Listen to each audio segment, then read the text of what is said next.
நீண்ட நாட்களுக்கு பிற்பாடு கர்த்தருடைய சத்தியத்தை அறிவிக்க பாஸ்டர் வினித் அவர்கள் மூலமாக என கர்த்தருடைய பரிசுத்த நாமம் மகிமைப்படுவதாக. நீண்ட நாட்களுக்கு பிற்பாடு கர்த்தருடைய சத்தியத்தை அறிவிக்க பாஸ்டர் வினித் அவர்கள் மூலமாக எனக்கு மறுபடியும் ஒரு வாய்ப்பு கிடைத்ததற்காக கர்த்தரை ஸ்தோத்தரிக்கிறேன். பேசுகிறவர்கள் நீங்கள் அல்ல, பிதாவின் ஆவியானவர். நாங்கள் உங்களுக்கு தேவனுடைய வசனத்தை சொன்னோம். மெய்யாகவே அது தேவ வசனம், மனுஷ வசனம் அல்ல. தேவ வசனத்தை விசுவாசிக்கிற உங்களுக்கு பலன் உண்டு என்று அப்போஸ்தலனாகிய பவுல் சொன்னபடி, சத்தியத்தையும் அறிவீர்கள், சத்தியம் உங்களை விடுதலையாக்கும் என்று சொன்னபடி, ஆண்டவர் அவருடைய சத்தியத்தை அடியானுடைய வாயின் மூலமாக வெளிப்படுத்தி இந்த சத்தியத்தை கேட்குற மக்கள் இந்த லெந்து நாட்களில் இந்த செய்தியின் மூலமாக உண்மையான ஒரு ஆசீர்வாதத்தை, ஆறுதலை நிச்சயமாக அடைவார்கள் என்று நான் கர்த்தருக்குள் விசுவாசிக்கிறேன். இந்த லெந்து நாட்களிலே கர்த்தருடைய தியான செய்திக்காக எடுத்துக்கொண்ட வேத பகுதி லூக்கா 9:23. பின்பு அவர் எல்லாரையும் நோக்கி, ஒருவன் என் பின்னே வர விரும்பினால் அவன் தன்னைத்தானே வெறுத்து தன் சிலுவையை அனுதினமும் எடுத்துக்கொண்டு என்னை பின்பற்ற கடவன் என்று சொன்னார். இயேசுநாதர் நமக்காக சிலுவை சுமந்தார்.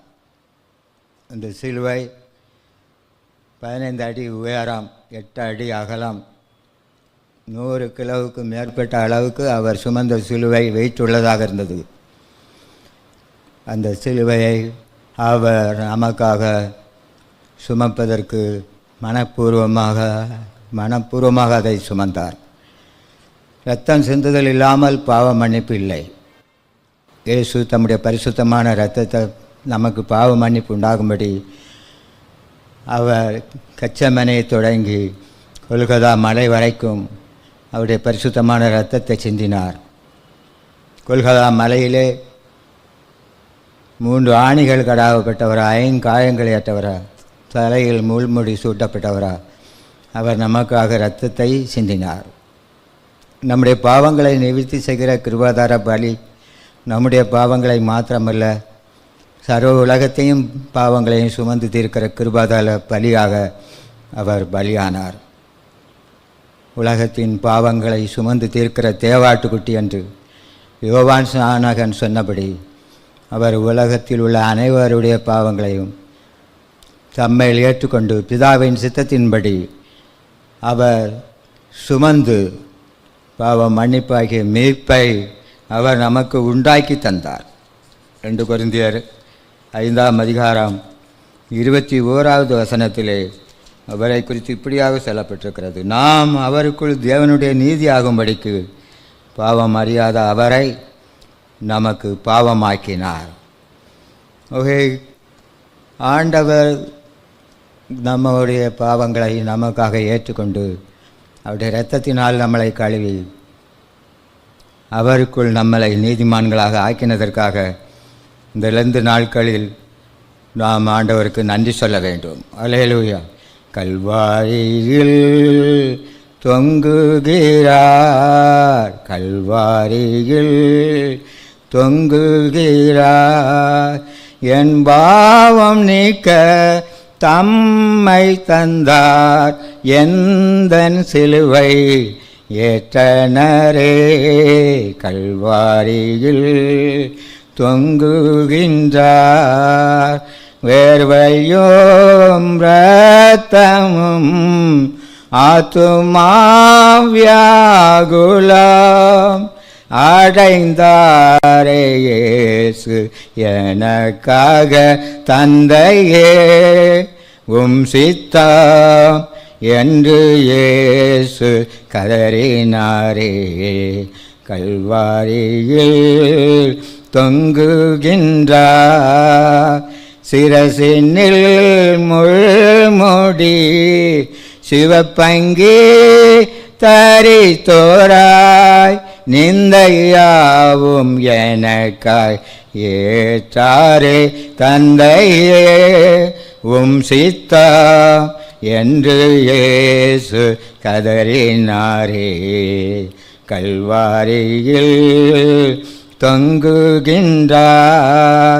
சிரசினில் முள்முடி சிவப்பங்கி தரித்தோராய் நிந்தையாவும் எனக்காய் ஏற்றாரே வாரினார் அடித்தார்.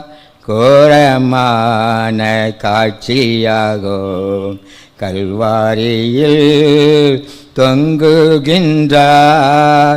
மாசற்ற தேவனே மகிமையாவும் துறந்தோராய் நீச குருசில் இயேசு தொங்கினார்.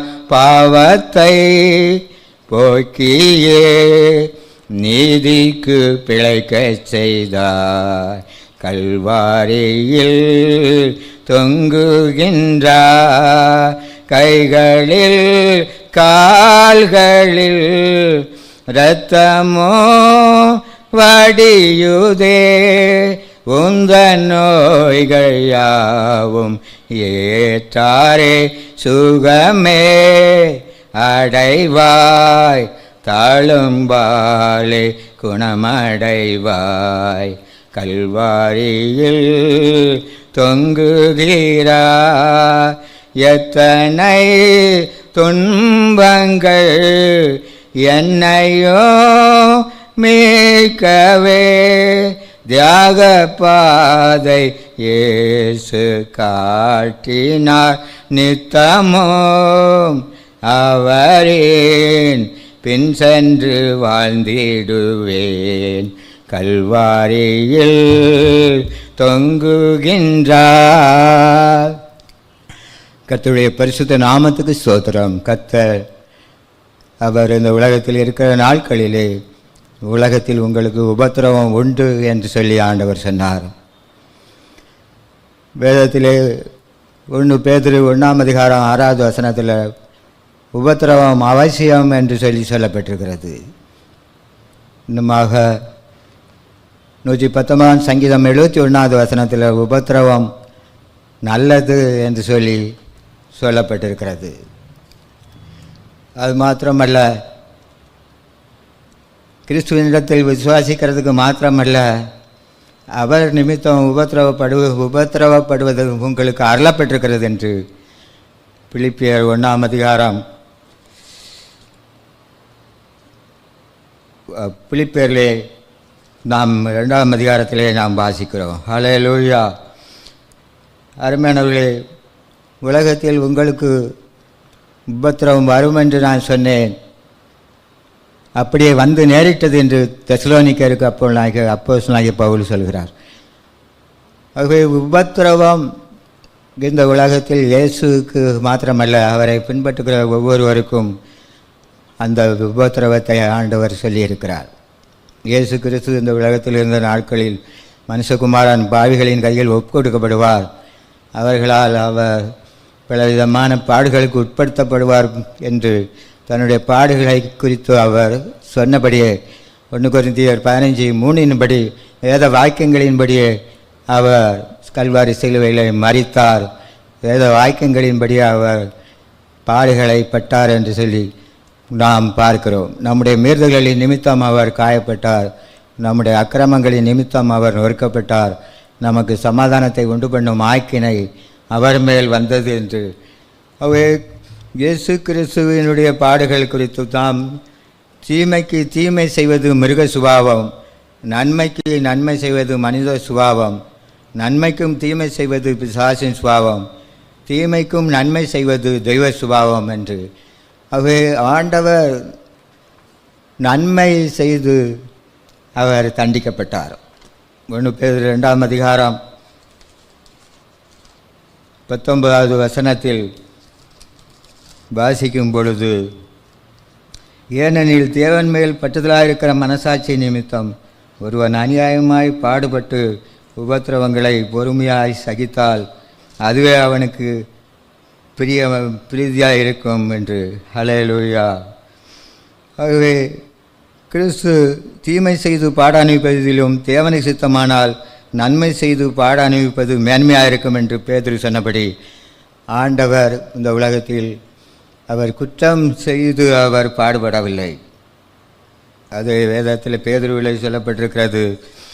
அவர் பாவம் செய்யவில்லை, அவருடைய வாயிலே வஞ்சனை காணப்படவில்லை. அவர் வையப்படும்போது பதில் வையாமலும் படும் பொழுது பயமுறுத்தாமலும் என்று அவர் எந்த ஒரு குற்றமும் இல்லாமல் நன்மை செய்தவர் என்று அவர் பாடுகளை பட்டார். நீதி நிமித்தம் பாடுபட்டால் பாக்கியமான்களாக இருப்பீர்கள் என்று ஆண்டவர் நீதி நிமித்தம் பாடுகளை பட்டார்.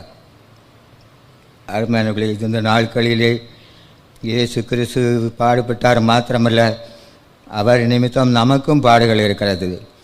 கிறிஸ்து நமக்காக மாம்சத்தில் பாடுபட்டபடியால் நீங்களும் அப்படிப்பட்ட சிந்தையை ஆயுதமாக தரித்து கொள்ளுங்கள். அவை கிறிஸ்துவின் மகிமை வெளிப்படும் பொழுது நீங்கள் கலிகூர்ந்து மகிழும்படியாக அவருடைய பாடுகளுக்கு நீங்கள் பங்காளிகளானதினால் சந்தோஷப்படுங்கள். ஒருவன் கிறிஸ்தவனாக இருப்பதினால் பாடுபட்டால் வெட்கப்படாமல் இருந்து அது நிமித்தம் தேவனை மகிமைப்படுத்த கடவன்.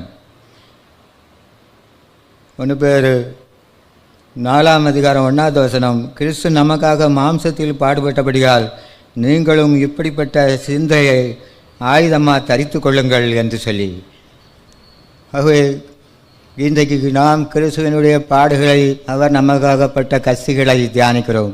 ஆனால் கிறிஸ்துவின் நிமித்தம் நமக்கு வரக்கூடிய, விசுவாசத்தின் நிமித்தம் நமக்கு வரக்கூடிய, சத்தியத்தின் நிமித்தம் நமக்கு வரக்கூடிய பாடுகளில் கிறிஸ்துவை போல நாமும் அதை சந்தோஷமாக எண்ண வேண்டும். அதற்காகவே நாம் அழைக்கப்பட்டிருக்கிறோம். 2 தீமோத்தேயு 2ஆம் அதிகாரத்திலே 12வது வசனத்திலே இவ்விதமாக சொல்லப்பட்டிருக்கிறது. 2 தீமோத்தேயு 2:12 வாசிக்கிறேன். அவரோடு கூட பாடுகளை சகித்தோமானால் அவரோட கூட ஆளுகையும் செய்வோம். இக்காலத்து பாடுகள் இனி வெளிப்படும் மகிமைக்கு ஒப்பிடத்தக்கவைகள் என்று ரோமரில் பவுல் சொல்கிறார். அவை பாடுகள் கிறிஸ்துவ வாழ்க்கையில் தவிர்க்க முடியாதது, அது நமக்கு அனுமதிக்கப்பட்டிருக்கிறது. அதனால்தான் அனுதினமும் சிலுவை எனக்காக சுமக்க வேண்டும் என்று சொல்லி, சிலுவை சுமத்தல் என்பது பாடு, துன்பம், கஷ்டம், நஷ்டம், சோதனை, அவமானம், நிந்தை, போராட்டம் இவைகளை இயேசுக்காக அவர் ஊழியத்தின் பேரில், சத்தியத்தின் பேரில் அடைவது தான் சிலுவை சுமத்தல் என்று சொல்லப்படுகிறது. சிலுவை இல்லாமல் சிங்காசனம் இல்லை. சிலுவை சுமந்து கிரீடம் அணி என்பது ஒரு வழக்க சொல். மேலும் சிலுவை ஒரு பழி சொல்லாகவும் சொல்லலாம். என் மனைவி தான் எனக்கு சிலுவை, என் கணவன், என் பிள்ளைகள் எனக்கு சிலுவைகளாகவே இருக்கிறார்கள், இப்படியாக சொல்பவர்களும் உண்டு. சிலுவை சுமத்தலின் உண்மையான அர்த்தம் கிறிஸ்தவத்தின் பக்தி வளர்விற்காக தங்களை நிலைநிறுத்தி அந்த பக்தி வாழ்வில் வெற்றி வாழ்க்கை வாழ்ந்து கடைசி வரைக்கும் ஒரு சாட்சியின் வாழ்வை வாழ்வதை தான் சிலுவை சுமத்தல் என்று உண்மையான பொருள். அருமையானவர்களே, புதிய ஏற்பாட்டில் இயேசு கிறிஸ்து சிலுவை சுமந்தார். ஆனால் பழைய ஏற்பாட்டின் பலிகளுக்கு அவர் முடிவை உண்டாக்கினார். இயேசுக்கு பிற்பாடு நம்முடைய பாவத்திற்காக மீண்டும் பலி செலுத்தப்பட வேண்டியதில்லை. இயேசு சிலுவையில் நமக்காக பாடுபட்டபடினால் ஆதாம் இழந்த அந்த தேவனோடு உள்ள உறவை அவர் தேவனோடு நம்மளை ஒப்புரவாக்கி தேவனுக்குள் ஆதாம் இழந்த அந்த மகிமையை இயேசு கிறிஸ்து நமக்காக பெற்று தந்தார். இந்த சிலுவையை பற்றி ரோமர் எபிரேயர் 12ஆம் அதிகாரம் 2வது வசனத்திலே நாம் இப்படியாக வாசிக்க முடிகிறது. எபிரேயர் 12:2, அவர் தமக்கு முன் வைத்திருந்த சந்தோஷத்தின் பொருட்டு அவமானத்தை எண்ணாமல் சிலுவையை சகித்து தேவனுடைய சிங்காசனத்தின் வலது பார்சத்தில் வீற்றிருக்கிறார். பகவே, கோதுமை மணியானது நிலத்தில் விழுந்து சாகாவிட்டால் தனித்திருக்கும், செத்ததே ஆனால் மிகுந்த பலனை கொடுக்கும். இந்த ஆலயத்தை இடித்து போடுங்கள், 3 நாளைக்குள்ளே நான் அதை கட்டுவேன் என்று அவர் தம்முடைய சரீரம் இடிக்கப்படுவதை குறித்து சொன்னார். அருமையான தேவனுடைய பிள்ளைகளே, அவர் 7 கிழமை அவர் கைது செய்யப்பட்டு அவர் சிலுவையில் நமக்காக அந்த அகோர மரணத்தை அவர் தன்னுடைய ஜீவனை விடுகிற வரைக்கும் அதிகமான பாடுகளை பட்டார். நாம் அடைய வேண்டிய பாடுகளை அவர் அடைந்தார். அருமையானவர்களே, எந்த ஒரு தீமையும் செய்யாமல் நன்மையை செய்தவர் நன்மை செய்தும் தீமையை அனுபவித்தார். ஆனால் இன்றைக்கு நமக்கும் அவ்விதமான பாடுகள் வரும். ஆனால் அவர் தம்முடையவர்கள் அன்பு கூர்ந்தார், முடிவு பரியந்த அன்பு கூர்ந்தார் என்று, தேவன் அன்பாக இருக்கிறார் என்று அவர் இந்த உலகத்தில் ஊழியம் செய்ய தொடங்கின நாள் முதல் கொண்டு சிலுவையில் தன் ஜீவனை விடுகிற வரைக்கும் தாம் சொன்னபடி அவர் ஒரு பரிபூர்ண அன்பை வெளிப்படுத்தினார். இன்றைக்கு நாம் எபேசியர் 5ஆம் அதிகாரம் 2வது வசனம் விவிதமாக சொல்கிறது. எபேசியர் 5:2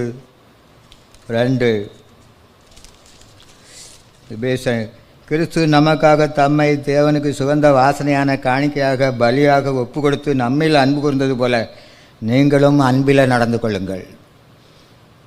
நாம் நம்மளை நேசிக்கிறவர்களை நேசிப்பது அன்பல்ல, ஆனால் நமக்கு தீமை செய்கிறவர்களை நேசிப்பது மன்னிப்பது தான் அன்பு. ஒரிசாவிலே ஆஸ்திரேலியாவிலிருந்து வந்து ஊழியம் செய்த கிரகாம் ஸ்டூவர்ட்ஸ் அவருக்கு இரவில் தூங்கின பொழுது அவர்கள் 2 மகன்களையும் அவரையும் நெருப்பினால் சுட்டரித்து விட்டார்கள். ஆனால் அவருடைய மனைவி அவர்களை கொண்டவர்களை மன்னித்தார். சிலுவையில் இயேசு கிறிஸ்து தனக்கு தீமை செய்தவர்களையும் அவர் மன்னித்தார். அருமையானவர்களே, இயேசுவினுடைய அந்த சுபாவம் நம்முடைய வாழ்க்கையிலும் இருக்க வேண்டும். ஆகவே இந்த சிலுவை சுமத்தல் என்பது இந்த புதிய ஏற்பாட்டில் மாத்திரமல்ல, பழைய ஏற்பாட்டிலையும் பரிசுத்தவான்கள் அந்த சிலுவை சுமத்தலின் அனுபவத்தில் காணப்பட்டார்கள்.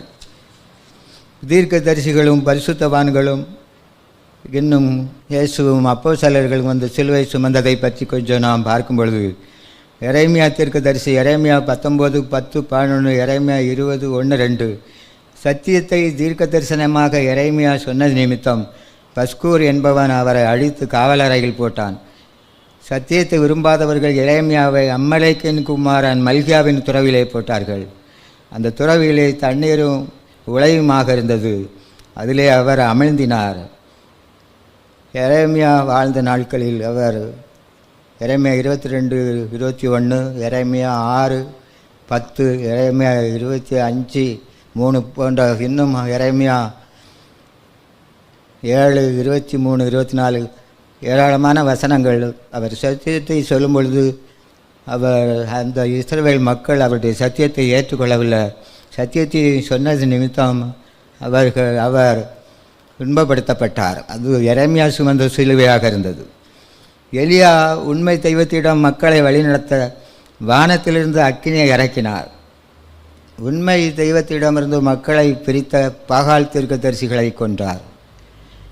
என் வாக்கினாலே அன்றி தேசத்திலே மழை பெய்யாது என்று அவர் சொன்னது நிமித்தம் ஆகாபினால ஏசபேலுடைய தீர்க்கதரிசிகளை கொண்டது நிமித்தம் ஏசபேல் எலியாவை கொல்வதற்கும், மழை பெய்யாதது நிமித்தம் ஆகாப் எலியாவை கொல்வதற்கும் அவர்கள் அவனை தேடினார்கள். அவருடைய ஜீவனுக்கு ஆபத்து வந்தது என்று சொன்ன பொழுது அவர் பயந்ததினால அது அவர் சுமந்த சிலுவையாக இருந்தது. அது மாத்திரமல்ல, அவருடைய ஊழியத்திற்கும் அது ஒரு முடிவை உண்டாக்கிவிட்டது. அருமையானவர்களே, இது எலியா சுமந்த ஒரு சிலுவையாக இருந்தது.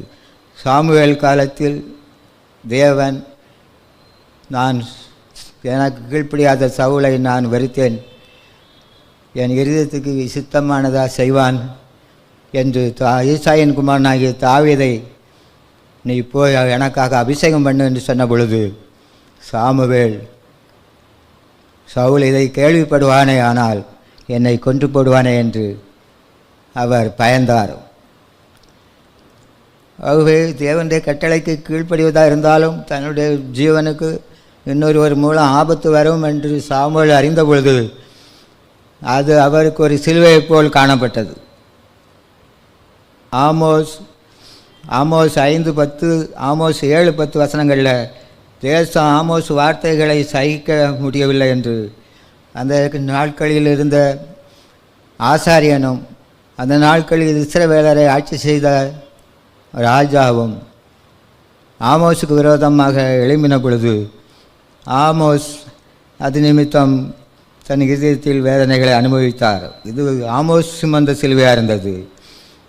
பரிசுத்தவான்கள் வரிசையில் வரும்பொழுது ஆபிரகாம், உன் நேசகுமாரனையும் உன் ஏக புதல்வனையும் நான் காண்பிக்கும் மோரியா தேசத்தில் குறிப்பிட்ட மலையில் பலியிடு என்று சொன்ன பொழுது, ஆபிரகாமுக்கு வாக்குத்தத்தம் தேவன் கொடுத்திருந்தாலும் வானத்தின் நட்சத்திரங்களைப் போல, பூமியின் தூளைப் போல, கடற்கரை மணலைப் போல உன் சந்ததி இருக்கும் என்று ஆண்டவர் ஆபிரகாமுக்கு வாக்குத்தத்தம் பண்ணியிருந்தாலும், அதனால் ஆண்டவருடைய வார்த்தைகளுக்கு எப்பொழுதும் கீழ்ப்படுகிற ஆபிரகாம் தன்னுடைய ஒரே குமாரனை மரித்தோரிலிருந்தும் அவரால் எழுப்ப முடியும், அவர் சொல்லியும் செய்யாதிருப்பாரா, பொய் சொல்ல தேவன் மனுஷன் அல்ல என்று அவர் விசுவாசித்தாலும், ஒருவேளை அவரை தன்னுடைய கையினால் கத்தியினால் வெட்ட வேண்டும் என்ற நிலை வர நேர்ந்தால் எப்படி என் பிள்ளையை என் கையால் வெட்ட முடியும் என்று அவர் இருதயம் துடித்திருக்கும். ஆனால் ஆண்டவர் கிருபையா பிள்ளையாண்டான் மேல் கையப்படாத என்று அவர் சொல்வார் என்று அவர் எதிர்பார்க்கல. ஆனால் உண்மையாகவே அந்த தன்னுடைய நேசகுமாரனை அவர் பலியிடுவதற்கு மனப்பூர்வமாக சம்மதித்ததை செய்ய விரும்பினாலும், ஒருவேளை சப்போஸ் அப்படி செய்திருப்பார், அவர் இருதயம் எப்படி துடித்திருக்கும். அது அவர் சுமந்த சிலுவையாக காணப்பட்டது. அருமையானவர்களே, யோசேப்பை நாம் பார்க்கும்பொழுது அவனுடைய சகோதரர்கள் யோசேப்பினுடைய வஸ்திரத்தை களைந்து அவருடைய யாக்கோபுடைய மறுமனையாட்டிகள் பிள்ளைகளுடைய தப்பிதங்களை சொன்னார். யாக்கோபு அவரை நேசித்து பலவர்ண அங்கிகளை கொடுத்ததினால மற்றவர்களுடைய பொறாமைக்கு ஆளாக்கப்பட்டார். ஆனால் யோசேப்பு ஒரு குற்றம் இல்லாத நீதிமானாக இருந்தார். அவர்கள் அவரை பிடித்து அவரை துன்பப்படுத்தி அவரை குழியில் தள்ளி அந்த குழியிலிருந்து தூக்கி 20 வெள்ளிக்காசுக்கு இஸ்மவேலரிடத்தில் விற்று அவனை எகிப்தில் போத்திபாரிடத்தில் விற்றாலும் அங்கே அடிமையாக இருந்த யோசேப்பு நிமித்தம் போத்திபாருடைய வீட்டை கர்த்தர் ஆசீர்வதித்தார். ஆனால் அவர் செய்யாத குற்றங்களை செய்தார் என்று அவருடைய சிறைச்சாலையிலே போட்டதினாலே அங்கே யோசேப்பு 105 சங்கீதம் 17-18 அவர் கொடிய வேதனைகளை சிறைச்சாலையில் அனுபவித்தார் என்று, இது யோசேப்பு எகிப்தில் சுமந்த சிலுவையாக இருக்கிறது. அருமையானவர்களே, அது மாத்திரமல்ல, நாம் தாவீதை பார்க்கும் பொழுது, தாவீது நிமித்தமில்லாமல் என்னை பயக்கிறவர்கள் என் தலைமுடியிலும் அதிகமாக இருக்கிறார்கள் என்று சொல்லி சொன்னார். அது மாத்திரமல்ல, என் பக்கத்தில் 1000 பேர், வலதுபுறத்தில் 10000 பேர் என்று சொல்லி சொன்னார். 22ஆம் சங்கீதத்தை இயேசுவை குறித்த சிலுவையின் சங்கீதமாக இருந்தாலும் எழுத்தின்படி தாவீது அந்த துன்பங்களை சகித்தார். பீறி கச்சிக்கிற சிங்கங்கள், ஓநாய்கள், நாய்கள், பாசான் தேசத்து பலத்த எருதுகள் என்று விதமான தாவீது தன் வாழ்நாள் முழுவதும் புற்றீசல்களைப் போல சத்துருக்களை அவர் சந்திக்க வேண்டியதாக இருந்தது. நன்மை செய்தும் சவுல் தாவீதை தீமை செய்வ தொடர்ந்த பொழுதும் அவர் அதிகமான வேதனைகளை சகித்தார். இந்த வித துன்பங்களை அவர் அநியாயமாக இந்த துன்பங்கள் அவருக்கு நியாயத்தின்படி அல்ல, அநியாயத்தின்படி அவருக்கு வந்தது. ஆனால் கர்த்தரின் நிமித்தம் அவைகளையெல்லாம் அவர் பொறுமையாக சகித்தார். இது தாவீது சுமந்த ஒரு சிலுவையாக இருக்கிறது. தானியேலை எடுத்துக்கொள்வோமே ஆனால், நெகேமியாவை எடுத்துக்கொள்வோமே ஆனால், அவர்கள் எல்லாரும் உண்மை உள்ளவர்களாக இருந்த போதிலும் கூட, ஆனால் அவர்களுடைய சத்துருக்கள் அவர்களுடைய உயர்வுகளின் நிமித்தம், அவர்களுடைய ஆசீர்வாதத்தின் நிமித்தம், அந்த ஆசீர்வாதம் அவர்கள் அடையக்கூடாது என்று பொறாமையினால் அவர்களை எதிர்த்த பொழுது அவர்கள் கொண்டிருந்த அந்த விசுவாசத்தை, சத்தியத்தை, உண்மையை அவர்கள் உறுதியாக பிடித்து அந்த துன்பங்களை அவர்கள் அவாய்டு பண்ணாமல் ஏற்றுக்கொண்டு அவர்கள் வெற்றி சிறந்தார்கள். இது நெகேமியா, தானியேல் போன்றவர்கள் துன்பத்திற்கு பழைய ஏற்பாட்டில் நமக்கு ஒரு எடுத்துக்காட்டாக இருக்கிறார்கள். ஆனால் புதிய ஏற்பாட்டிலே இயேசு சிலுவையை சுமந்தார். மத்தேயு 9:34 இவன் பிசாசுகளின் தலைவனாலே பிசாசுகளை துரத்துகிறான் என்று சொன்னார்கள். மத்தேயு 11:19 அவரை போஜன பிரியன் என்று சொல்லி சொன்னார்கள். யோவான் 8:41 இயேசு கிறிஸ்து பரிசுத்த ஆவியானவர் வல்லமையினால் கன்னிமரியாளிடத்தில் பிறந்த பரிசுத்தர் இயேசுவை தகாத உறவினால் பிறந்தவன் என்றார்கள். எழுத்தின்படியும் தீர்க்க தரிசனத்தின்படியும் மனுமக்களின் பாவத்திற்கு இயேசு மிகுந்த பார சிலுவையை சுமந்து அந்த சிலுவையிலே 3 ஆணிகள் கடாவப்பட்டு 5 காயங்கள் ஏற்று முழு இரத்தத்தையும் சிந்தி மரித்தார். ஒரு பாவமும் செய்யாத நீதிபரர் அநீதியாக சிலுவையில் மரித்தார். நமக்காக இயேசு அந்த சிலுவையில் பாடுபட்டார். அருமையான தேவனுடைய பிள்ளைகளே, ஒரு தாய்க்கு 2 மகன்கள், இரட்டை பிள்ளைகள், 2 பேரையும் பார்த்தா ஒன்று போல இருப்பார்கள். அதிலே இளையவன் தன் மனம் போன போக்கில் வாழ்கிறவனாக இருந்தான். ஒரு முறை சூதாடும் பொழுது தன்னுடைய மிகுதியான பணத்தை எதிரினிடத்தில் இழக்க வேண்டி வந்தது. அப்பொழுது அவன், அநியாயமாக என் பணத்தை நீ எடுத்து செல்வதை நான் விரும்பலை, அதில் ஒரு பகுதியை திரும்ப தர வேண்டும் என்று சொல்லி சொன்னான். நீ தோற்று போய்விட்டா நான் உனக்கு திரும்ப தர வேண்டிய அவசியம் இல்லைன்னு சொன்ன பொழுது அவன் தன் இடுப்பில் வைத்திருந்த கத்தியை எடுத்து அவனை குத்தி கொலை செய்து விட்டான். அவன் சரீரத்திலிருந்து ரத்தம் பீறிட்டு அவன் வசரத்தில் வந்து தெரித்தது. அந்த ரத்தம் படிந்த கரையோடு தன் வீட்டிற்கு வரும்பொழுது அவனுடைய சகோதரன் கதவை திறந்து விவரத்தை அறிந்து உன் வஸ்திரத்தை எனக்கு கலத்தி கொடு என்று சொல்லி, குற்றம் செய்யாத சகோதரன் அந்த வஸ்திரத்தை உடுத்தி கொண்டு தன் சகோதரனை வீட்டின் அறைக்குள்ளே ஒளிந்து கொள்ள சொல்லி காவலர் போலீஸ்காரர்கள் கதவை தட்டும் பொழுது இவன்தான் அந்த கொலையை செய்தவன் என்று மூத்தவன் கொலை செய்யாதவனை கைது செய்து கொண்டு போகிறார்கள். அந்த காலங்களில் கொலை செய்தவர்களுக்கு தூக்குதான் தண்டனை. அவன் தூக்கு மேடையில் இருக்கும் உன்னுடைய கடைசி ஆசை என்ன என்று கேட்கும் பொழுது அவன் ஒரு காகிதத்தை, ஒரு வெள்ளை பேப்பரை வாங்கி ஒரு பேனாவில் அவன் ஒரு கடிதத்தை எழுதி ஒரு கவரில் வைத்து இந்த விலாசத்தில் கொடுத்து விடுங்கள் என்று சொல்லி அவன் மரித்து போகிறான். அந்த சகோதரன் அந்த கடிதத்தில், என் உடன் பிறந்த சகோதரனே, உனக்காக நான் குற்றம் செய்யாத நான் மரிக்கிறேன், இனியும் நீ தவறு செய்யாத, அப்படி இனியும் தவறு செய்வாயானா உனக்காக மரிக்க ஒரு சகோதரன், ஒரு உடன் பிறந்த அண்ணன் இல்லை, ஆகவே இனிமேல் நீ திருந்தி வாழ் என்று சொல்லி, வாழ்வாயாக என்று சொல்லி அந்த கடிதத்தில் எழுதியிருந்தது. அந்த இளைய சகோதரன் அதற்கு அப்புறம் உண்மையாகவே தன் சகோதரனுடைய அன்பை நினைத்து அவன் ஒரு பரிசுத்தவானாக நல்லவனாக மாறினான். இதிலிருந்து நாட்களில் கிறிஸ்துவின் சிலுவையில் நமக்கு போதிக்கிற பாடமும் அதுதான். ஈன பாவிகளும் நீச பாவிகளும் பாவிகளிலும் பிரதானமாக இருந்த பாவிகளாகிய நமக்காக நாம் அடைய வேண்டிய தண்டனையை இயேசு அடைந்து அவர் நம்மை விடுதலையாக்கினார். கருணாமூர்த்தி என்கிற படத்திலே பரபாஸ் இயேசு நிலத்தில் வருகிறான். இந்த ரோம சாம்ராஜ்யத்தை வெட்டி வீழ்த்தக்கூடிய வாள் என்னிடத்தில் இருக்குது, அவனை எதிர்த்து யுத்தம் செய்வதற்கு திரளான ஜனங்கள் உம்மிடத்தில் இருக்கிறார்கள், என்னோடு உடன்படும் என்று சொல்லி அவன் கேட்பான். அப்பொழுது ஆண்டவர் சொல்வார், நான் உயிர்களை கொல்வதற்காக ரட்சிக்க வந்தேன், அவசியமான உனக்காகவும் மரிப்பேன் என்று. அதே போல் இயேசுவையா பரபாசையா என்று சொல்லும் பொழுது அவர்கள் பரபாசை விடுதலையாக்க வேண்டும் என்று அந்த ஜெயிலில் காவலர்கள் ரோம போற்றவர்கள் அவனுக்கு விடுதலை கூறின பொழுது, எனக்கு எப்படி விடுதலை கிடைத்தது, உனக்கு பதிலாக இயேசு மரிக்கிறார் என்று சொன்ன பொழுது அவன் ஒரு உண்மையான கிறிஸ்தவனாக மாறினான் என்று ஒரு பின் குறிப்பு இருக்கிறது அருமையானவர்களே. ஆகவே இயேசு நமக்காக மரித்தார். அப்போஸ்தலர்கள் சுமந்த சிலுவை இயேசு கிறிஸ்துவின் நிமித்தம், சத்தியத்தின் நிமித்தம், இயேசு கிறிஸ்துவின் விசுவாசத்தின் நிமித்தம் அவமானப்படுத்தப்பட்டார்கள், சிறைச்சாலையில் போடப்பட்டார்கள், அடிக்கப்பட்டார்கள். இயேசு கிறிஸ்துவினுடைய அன்பு சீசனுடைய சகோதரனாகிய யாக்கோபு கூட சிறைச்சேதம் செய்யப்பட்டார். அப்போஸ்தலனாகிய பவுல் கூட அப்போஸ்தலர் 12ஆம் அதிகாரத்தில் சிறைச்சாலையில் போடப்பட்டார். இயேசு கிறிஸ்துவின் ஊழியத்தின் நிமித்தம், சத்தியத்தின் நிமித்தம் அப்போஸ்தலர்களில் 11 பேர் இரத்த சாட்சியாக மரித்தார்கள். அப்போஸ்தலனாகிய அன்பின் சீசனாகிய யோவானை தவிர. அருமையானவர்களே, இரத்த சாட்சியின் இரத்தம் சத்திய சபைக்கு வித்தாயிருக்கிறது என்று சொல்லி இந்த ஊழியத்தின் அசிபாரமே இரத்த சாட்சிகளினுடைய இரத்தமாக தான் இருக்கிறது.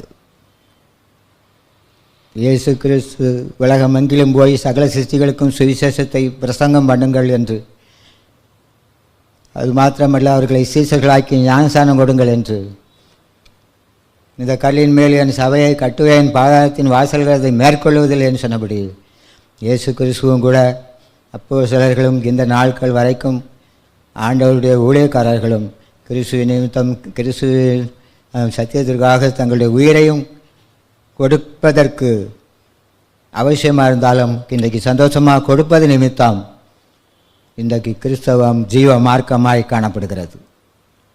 இந்த 2 நாட்களிலே நாம் இந்த குட் ஃப்ரைடே புனித வெள்ளி என்று நாம் தியானிக்கிற இந்த நாட்களில் இந்த உலகத்தில் பாடுகள் உண்டு என்று ஆண்டவர் சொன்னபடி உலகத்தில் உபத்திரவம் உண்டு என்று ஆண்டவர் சொன்னபடி அருமையானவர்களே, இந்த உலகத்தில் நமக்கு உபத்திரவங்கள் பல விதத்திலையும் ஏற்கனவே வந்தது, இனிமேலும் வரலாம். ஆனால் அந்த உபத்திரவத்தில் நாம் இயேசுவுக்காக ஜீவனை கொடுக்க ஆயத்தமாக இருக்க வேண்டும். அல்லேலூயா. கர்த்தருக்காக பாடுகளை கிறிஸ்துவை நிமித்தம் வரும்பொழுது அதை நாம் சந்தோஷமாக எண்ணி அந்த பாடுகளின் நிமித்தம் நாம் பின்வாங்காமல் அந்த பாடுகள் நிலைத்திருந்து அந்த பாடுகளை ஏற்றுக்கொண்டு நாம் வெற்றி பெறுவோமே. ஆனால் கிறிஸ்துவை பிதா உயிரோடு எழுப்பினது போல இன்றைக்கு உயிர்த்தெழுந்த இயேசு கிறிஸ்து அவ்வாறு நிமித்தமாக கிறிஸ்தவம் ஜீவ மார்க்கமானது போல இன்றைக்கு கிறிஸ்தவம் ஆலமரத்தைப் போல விழுதுகள் விட்டு படர்வதற்கு காரணமாக இருப்பது போல கிறிஸ்துவின் நிமித்தமாக கிறிஸ்துவுக்காக ஜீவனை கொடுக்க நாம் ஆயத்தமாக இருக்கும் பொழுது கிறிஸ்துவை விசுவாசியாத அவிசுவாசிகள் நம்மள கிறிஸ்துவை கண்டு கிறிஸ்துவை ஏற்றுக்கொள்வார்கள். செய்தியை சொல்கிற அடியான் 16 வயதில் கிறிஸ்துவின் நிமித்தம் ஊழியத்திற்கு வந்த பொழுது ஒரு கிறிஸ்தவ ஸ்தாபனத்தில் இலவசமாக நாம் தங்க இடமும் உணவும் பைபிள் பயிற்சியும் அது நிமித்தம் அநேக பாடுகள் பட வேண்டியது அவசியமாக இருந்தது. நான் தங்கியிருந்த இடத்தில் அந்த ஸ்தாபனத்தை நடத்துகிற தலைவர், அவர்களுடைய சொந்தங்கள், இன்னும் பரிசுத்தவான்கள் நிறைய பேர் தங்கியிருந்தார்கள். அவர்களுக்கு காலையில் 6 மணி முதல் தண்ணீர் இறைக்க வேண்டும். ஒரு சின்ன வட்டமான கிணறு, அந்த நெஞ்சளவிற்கு செவலம், அதாவது சுற்று சுவர் கட்டப்பட்டிருக்கும். ஒரு பக்கெட்டு, சின்ன பக்கெட்டில் தண்ணீர் இறைத்து பக்கத்தில் ஒரு தொட்டி இருக்கும். அதில் 3 பேர், ஒரு பாத்ரூமில் 3 பேர் நின்று குளிக்கிற மாதிரி மணிக்கணக்கில் இறைத்து ஊற்ற வேண்டியதாக இருக்கும். நான் பள்ளிக்கூடத்தில் 11வது படித்து 16வது வயதில் அப்போ அந்த வேலையை செய்ய ஆரம்பித்து அநேக நாட்கள் அந்த வேலையை நான் செய்கிறேன்ங்கிறதுனால செய்ய வைத்தார். ஆனால் கையில் கொப்பளம் வைத்து அந்த கொப்பளம் உடைந்து ரத்தம் வருகிற மாதிரி இருந்தாலும் இந்த ஊழியத்தை எப்படியாலும் செய்ய வேண்டும், இயேசுவுக்காக கஷ்டங்கள் வந்தாலும் இந்த ஊழியம்தான் மேன்மை என்று நான் நினைத்து அதிலெல்லாம் உறுதியாக இருந்தேன். ஆனால் அநேக விதமாக ஊழியம் செய்ய பயிற்சி செய்ய வந்தவர்கள் இப்படிப்பட்ட கஷ்டத்தை எல்லாம் நம்மளால் பட முடியாது என்று ஊழியத்தை விட்டு பின்வாங்கி போனார்கள். இப்படிப்பட்ட இன்னும் அநேக ஊழிய நிமித்தம் பசி பட்னி இன்னும் நம்பி இருந்தவர்கள் நம்மளை விட்டு விலகி போகிறது. இந்த ஊழியத்தை தொடர்ந்து எப்படி செய்வது என்கிற கவலைப்படும் பொழுது, ஊழியத்தை விட்டு எந்த காரணத்தினாலும் பின்வாங்க மாட்டேன் என்று அறிந்த பொழுது கர்த்தர் சோதனையை உங்கள் திராணிக்கு மேலே நான் தரமாட்டேன் என்று 1 கொரிந்தியர் 10:13 சொன்னபடி ஆண்டவர் அந்த சோதனைகளை எல்லாம் சகிக்க சந்தோஷத்தை தந்து இன்றைக்கு அந்த ஊழியங்களை பலவிதமான பாடுகளையும் பின்வாங்காமல் செய்தபடியினால் அவர் சிலுவை சகித்து அவமானத்தை எண்ணாமல் அவர் மகிமை அடைந்தது போல இன்றைக்கும் இந்த அடியானை, என்னுடைய குடும்பத்தை ஆண்டவர் அநேகருக்கு முன்பாக சாட்சியா அதே நேரத்தில் உலகத்திலையும் ஆவிக்குரிய பிரகாரமாகவும் சரீர பிரகாரமாகவும் ஆசீர்வதித்திருக்கிறார். அருமையானவர்களே, சந்தோஷம் வேண்டும், வேதனை வேண்டாம் என்றால் கிறிஸ்துவினிடத்தில் நமக்கு பங்கு இல்லை. அவருடைய பாடுகளுக்கு பங்காளிகளானால் அவருடைய ஆளுகைக்கும் பங்காளிகளாகும், அவருடைய ஆசீர்வாதத்துக்கும் பங்காளிகளாகும். ஒரு முறை நான் சபை நடத்தணும். ஆனால் நாங்கள் இந்துக்களின் மத்தியில் ஒரு வீட்டில் வாடகைக்கு சபை நடத்தி கொண்டிருந்தோம். சுற்றிலும் இருந்தவர்கள் எங்களுக்கு அது நீங்கள் சபை நடத்துவது இடைஞ்சலாக இருக்கிறது என்று சொன்ன பொழுது, ஆண்டவரே நான் எப்படி சபை நடத்துவது என்று நான் அங்கலாய்த்த பொழுது ஒருவர் என்னை தேடி வந்தார். சபை நடத்துவதற்கு இடமில்லை, நாம் எப்படி இதில் ஊழியம் செய்ய முடியும் என்று நான் ஊழியத்தை விட்டு பின்வாங்கி போவதற்கு எண்ணம் எனக்கு இல்லை என்பதை அறிந்ததும் ஒரு நபர் என்னிடத்தில் வந்தார், என்னுடைய குழந்தைக்காக ஜெபம் பண்ணும் என்று சொல்லி.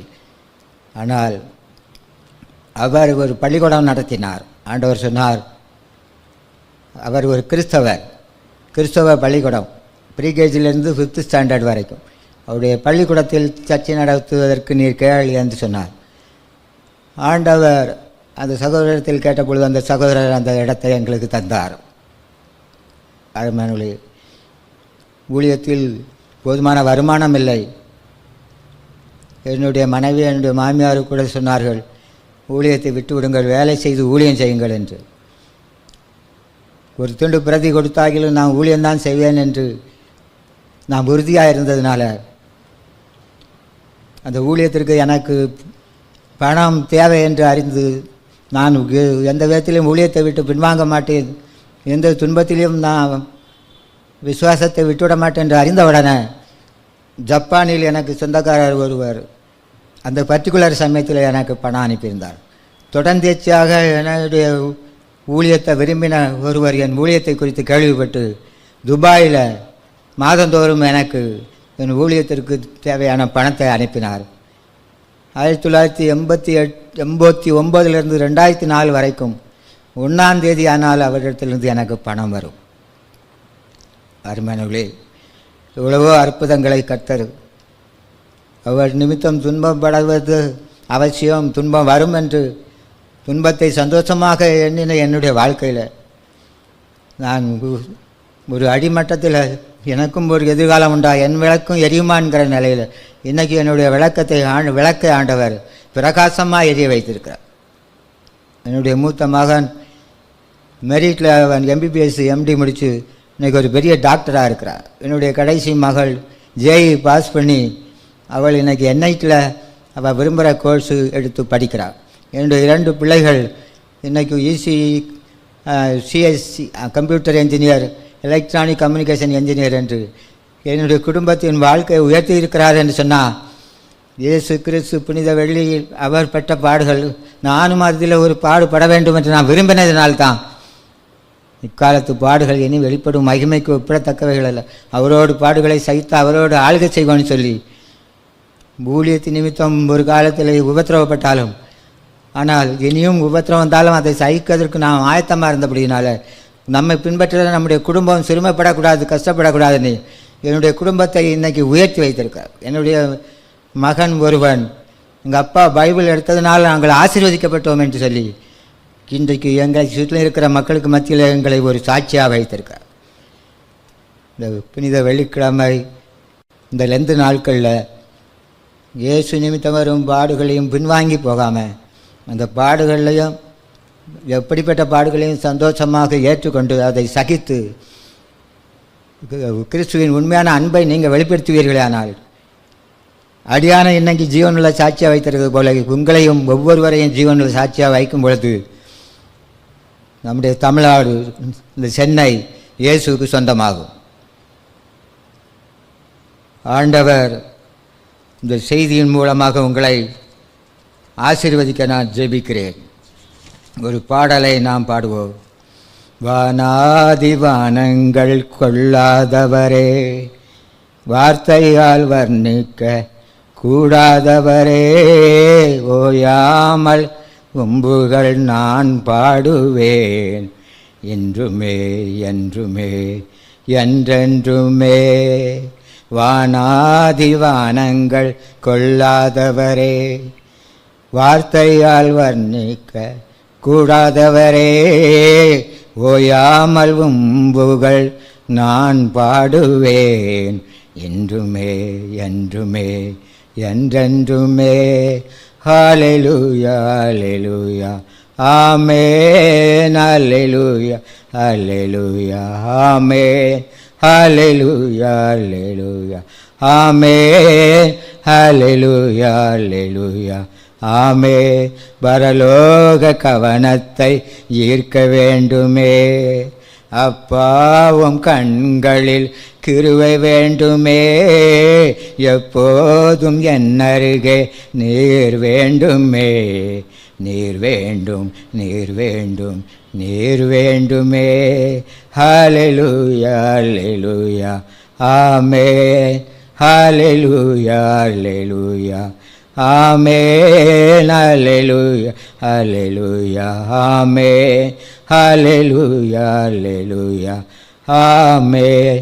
விலகாத பிரியாத சமூகமே, அதுதானே நிரந்தர சுதந்திரமே, வேறொன்றும் வேண்டாம் நீர் போதுமே, நீர் போதும் நீர் போதும் எப்போதுமே.